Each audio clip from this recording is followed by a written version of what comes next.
Gina, c'est le nom d'emprunt que nous donnons à cette femme. Elle ne pourra plus utiliser ses mains pour le reste de sa vie. Elle s'est vue couper entièrement la main droite par l'homme avec qui elle partageait sa vie depuis 15 ans. De sa main gauche, il ne reste plus que le pouce. Elle a une ouverture à la cuisse et à l'omoplate droite. Son homme l'accusait d'infidélité. Sinon, je n'ai rien fait à mon mari. Il m'a appelé, viens nous donc causer. Et puis il dit, ce que lui voulait me dire, qu'aujourd'hui là, ma vie est finie. Donc il est quitté en bas du matelas, il a pris la chose. Moi je pensais que c'était un bois, qu'il voulait me chicoter avec. Donc dès qu'il a envoyé le... j'ai calé ça à ma main, par ma main gauche. Ça a coupé ma main. Il a envoyé encore, j'ai soulevé mes aisselles. Ça a coupé mes aisselles. Je suis tombée.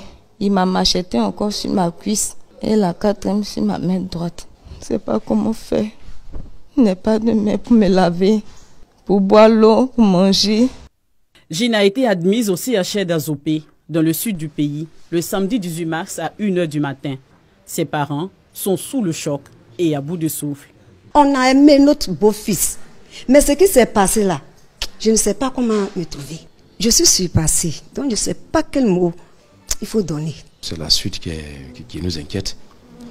Comment faire pour assurer les soins dans l'avenir? Parce que depuis qu'on est là, près de 800 et quelques mille francs est parti. Vraiment, si quelqu'un de bonne volonté peut nous apporter de l'aide, vraiment, je ne sais plus ce qu'il faut dire parce que ça me... Il dit à la première dame, il lui demande pardon. Elle n'est qu'à m'aider. Avec tous ces deux mains-là, je ne pourrais rien faire. Elle est arrivée ici en état de choc avec seulement 3 grammes de sang. Elle a reçu plus de 8 poches de sang et subi une intervention chirurgicale qui a duré 4 heures. Son état a mobilisé le corps médical de ce centre hospitalier, mais aussi les personnes de bonne volonté. L'équipe qu'il a reçue l'a réanimée jusqu'au dimanche. Elle a pu être opérée grâce à la bonne volonté et au don du réseau d'amis du directeur du CHR d'Azopé. Il faut dire que son pronostic vital n'est pas en jeu. Le problème, quand elle va guérir, c'est le pronostic fonctionnel. C'est une dame qui aujourd'hui n'a ni main droite ni main gauche. Il va falloir trouver également des bonnes volontés pour l'appareiller de sorte à la rendre autonome. Le douloureux événement s'est produit un peu plus loin à Aféry, dans la nuit du vendredi 17 mars. Sur les lieux, ces traces de sang et cette machette, l'arme du crime. Ce vendredi soir, il y avait une veillée funèbre, comme tous les vendredis soirs en pays atier. Gina a eu la vie sauve grâce à un visiteur.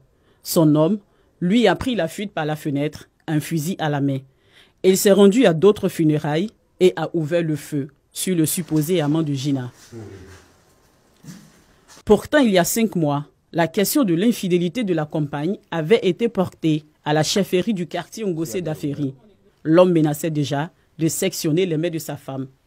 Les mots qui sortent de sa bouche là, vraiment, ça fait peur. Je vais te couper la main. Comme tu as les oreilles dures, je vais t'amputer les mains. Et là, le chef lui a dit que ce n'est pas possible. Tu ne peux pas amputer une main à cause de l'adultère.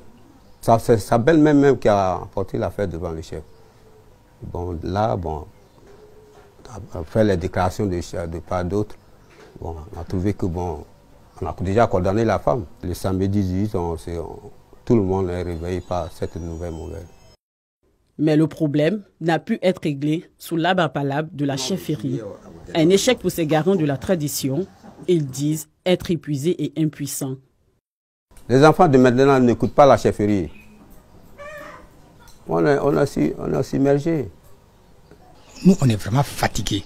Quand ils prennent leur show là, on n'est plus écouté. Est-ce qu'ils ne peuvent pas vous regarder aussi? Ils préparent la drogue, ils la boivent comme la sauce.